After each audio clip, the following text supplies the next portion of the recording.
what drew me to this story was so many things, but just in answer to one part of your question, I think we'll get to the emotional resonance shortly. I don't know, Dad, I will.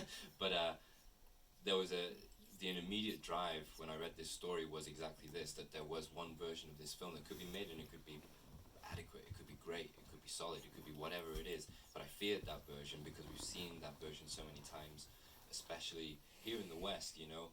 There's, to me, this immediate thought of this story about three fugitives. You can understand what kind of film that would be, but is that asking us to assimilate our stories into a Western framework again, just solely?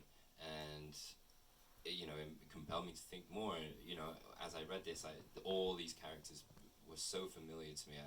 They're my parents, they're my elders, they're my relatives, they're myself and friends. And what was interesting was you know, it wasn't all just Asian people that I was thinking about.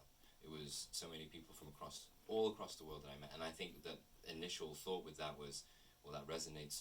We resonate on emotion. We all feel the same things. That's a testament to what a story can do, and it can reveal how many similarities you have with people who you might pass by on the street and never bother to interact with, or you have a preconceived notion of who they might be, what their journey might be, what their story might be. And that extends to the three fugitives as well. You know, there's a misperception of incarcerated people, and I think it's easy to forget, especially if we put it in a straight up thriller, that it diminishes the humanity of, well, a lot of people who are incarcerated, a lot of people who are struggling, have fallen victim to their shortcomings.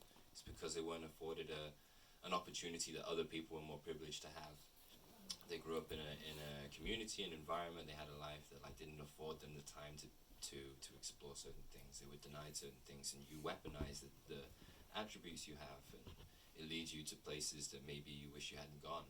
And it was a way to explore the shortcomings of that too, and to humanize all these characters. You know, at the beginning I said that the protagonist is an elderly Vietnamese person who doesn't speak English. You know, you already understand what kind of vessel he's trapped in. But then there's three fugitives too.